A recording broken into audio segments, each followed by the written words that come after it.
insurgency is one of the most lethal conflicts in the history of Nigeria. One morning in April 2014, I was on my way to work and stuck in traffic just a few meters down the road when 2 bombs exploded at a crowded bus station in a small satellite town called Nyanya in Abuja. The explosions killed at least 80 people and injured more than twice that number. As our car drove past the site a few minutes later, I saw the devastating aftermath as bodies were loaded on the backs of open-bed trucks and driven off. Humans who just a few minutes before were bustling with life, managing the worries of meeting their daily needs, now suddenly rendered lifeless. These bombings were, of course, just one of many that happened at the height of the Boko Haram insurgency, where thousands of Nigerians were getting killed on an almost daily basis. Reports have it that in 2014 alone, 10,000 Nigerians were killed by Boko Haram. 10,000 Nigerians. Now, the curious thing for me, though, is the kinds of conversations that emerge from terrorist activities of Boko Haram. Outside Nigeria, the insurgency, which began in 2009 by jihadist rebel group, was reported as an armed rebellion against the Nigerian state. But within Nigeria, the conversation was quite different. People spoke of it like it was another instance of religious clashing between Nigeria's Muslim and Christian communities. These acts of terrorism came to be understood in the context of long-standing issues of religious disunity in Nigeria. Now, the big issue which I could see was that Nigerians were dying. When I recall the people who died in the Nyanya bombing, I do not think of them as Muslim or Christian or Yoruba or Igbo or Hausa. I do not care about their political leanings or their ideologies. I simply think of them as Nigerians and humans, just like me. But here were people relegating that key concern to secondary place. Their outlook was conditional. They would be outraged only when the group that they affiliated with was attacked. Other groups coming under attack, well, not really their concern. Even as I speak, the Boko Haram insurgency continues in northeast Nigeria, and reports at the beginning of this year conservatively put the number of casualties so far at 20,000 people, with 2 million displaced. This differentiation of the real issues allowed people to distance themselves from the realities of those living in conflict zones. It influenced what I call the authorization of realities. The idea that there is a we versus them mentality towards issues that undercuts the very essence of all our daily lives. To authorize means to make or regard a person or social group as alien or different. Authorization has become the normative for Nigerians. We analyze issues through the lens of segregation, and we see ourselves more through the things that separate us. Authorization is how we define identity and representation. But authorization is not really surprising. It comes from a language and cultural barrier in a very diverse country. Nigeria has what? Over 250 different ethnic groups. We have 6 geopolitical zones, 2 main religions, and then we are broadly divided into a largely north and south region. Some of the barriers that we see are manifestations of a colonial heritage. Indirect rule imposed by the colonial masters was primarily focused on the extraction of resources, which meant that Nigeria's colonial structure was mapped to allow the easy extraction of those resources, but difficult for actual development of our land and our people. But other barriers are influenced by a weak state structure and poor policies.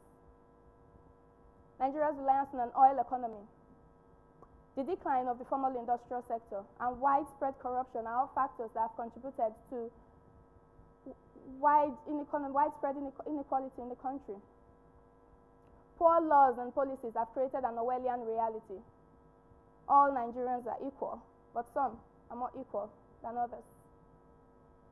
And so Nigerians have come to find solace not in the entity called Nigeria, but in their little groups and affiliations. These groups could be ethnic, religious, political, genderized, economic, or even social in nature. And that's where it starts, this authorization of realities.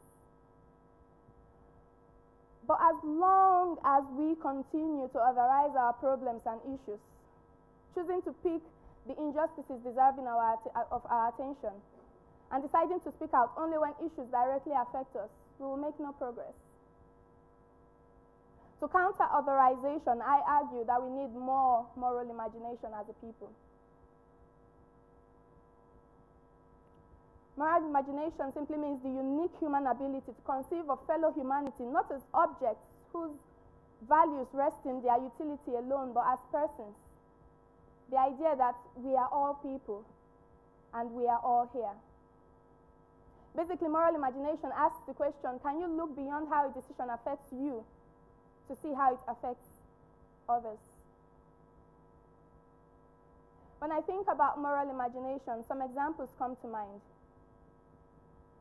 The first is this woman, Dr. Stella Adadebo. Dr. Adadebo curbed the wider spread of the Ebola virus in Nigeria by placing one of our infected patients in quarantine. Despite pressures from the Liberian government, she maintained her stand. In August 2014, she tested positive for the virus. She died a few days after. By her singular act alone, Dr. Adadebo saved the lives of hundreds, possibly even thousands of Nigerians. People she had never met, never seen, never spoken to. I also think of the late Afrobeat legend, Fela Anikulapo Kuti. Fela was born into an upper middle class family, so he came from wealth. But Fela chose to be a champion for the poor. Fela made songs of protest criticizing the mistreatment of Nigerians by the then military rulers. His songs were directed against widespread corruption, inequality, unemployment, and political instability in the country. His opposition of the military rule was both open as it was vocal. On one hand, Fela's song was so popular with the people, and on the other, it vexed the rulers so much that 1,000 soldiers attacked his home. Fela was beaten severely, his mother thrown from a window and killed. His house, his home, and his studio burnt to the ground, and all of his recordings destroyed. Even till this day, after his death, Fela's music and teachings continue to influence art, culture, politics. Jalaluddin Muhammad Rumi, a poet and scholar who died in the 11th century, said, "Only from the heart can you touch the sky." Dr. Adadebo and Fela could have decided to run away, or to ignore the problem, or to do nothing. But rather than authorize the issues, they chose to do something about it. They had immense capacity for moral imagination. Jacqueline Novogratz, the founder of Acumen Fund and a woman that I deeply admire, once said, "What we really yearn for as human beings is for others to see us as persons, deserving of dignity and respect." Nigeria's affair with bad leadership continues today because we continue to elect people into public office who have become experts at authorizing realities. They see us versus them. They do not see us as people deserving of dignity and respect just like they are. Which is why our leaders will cordon off a road, causing endless traffic gridlock for miles, just so their convoy can pass by with ease. Lack of moral imagination explains why our leaders will send their children to good schools outside the country, while our children continue to sit on the floor of classrooms with leaking rooftops, broken doors, and chalkboards. Lack of moral imagination explains why our leaders will quickly fly their children outside the country when involved in an accident, personally escorted by the Minister of Health to the airport, while doctors continue to go on strike in Nigeria and people keep dying every day from lack of oxygen in our hospitals. Experts say that acting morally often requires more than strength of character. It requires empathy and the awareness to discern what is morally relevant in a given situation. But it's not just our leaders that lack moral imagination. We, the people, we all lack it as well. when you refuse to pay your staff at the end of the month, when you sneer at minority groups demanding for their rights, and when you support bad governance simply because the group you affiliate with is in power, you display a lack of moral imagination. You have authorized the realities of others, and you do not see how your decisions and actions affect them. Earlier this year, my youth-led development consultancy called Decipher Solutions designed a leadership manual. Now, the core of the lessons contained in the manual is the idea that leadership is not a position. Leadership is an activity. And so anyone at any point can be a leader. And so everyone really should have moral imagination. We plan to work with organizations and youth groups to deploy this training. And it's our hope that more young people will practice leadership through moral imagination in their everyday lives. A few years ago, I took an online course by Plus Acumen called Introduction to Moral Imagination. I remember my sister laughed at me when I told her I was taking a course to learn empathy. But that course taught me that when we authorize, we become comfortable with doing nothing. We do not see how our actions and inactions can affect others. But authorization is an illusion. It's a cocoon that allows us to bury our heads in the sand while things around us get worse. In conclusion, I believe that we must all develop our capacity for moral imagination. In our everyday lives, we can practice moral imagination through our words, our actions, but also our work. My friend Etiosa travels to areas of conflict and takes compelling photographs of people affected by war, juxtaposing their images on the image of something that they think about constantly. Philip Barlow's studios creates fascinating oil paintings of how people with poor eyesight see the world without glasses or contact lenses.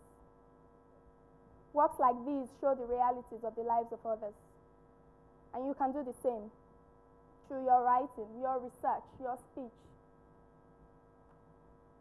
I know we all hope for a developed country, one with functional systems and credible leadership. But our greatest capacity remains in us, the people. Our youth, with their ambitions and intelligence, hold the greatest capacity to transform this country. But we cannot do it alone. We need each other. So let us start seeing ourselves as comrades, and let us lend credence to all realities. Because difference should not create fear. And different does not mean less. Difference is not less valid. It's just different.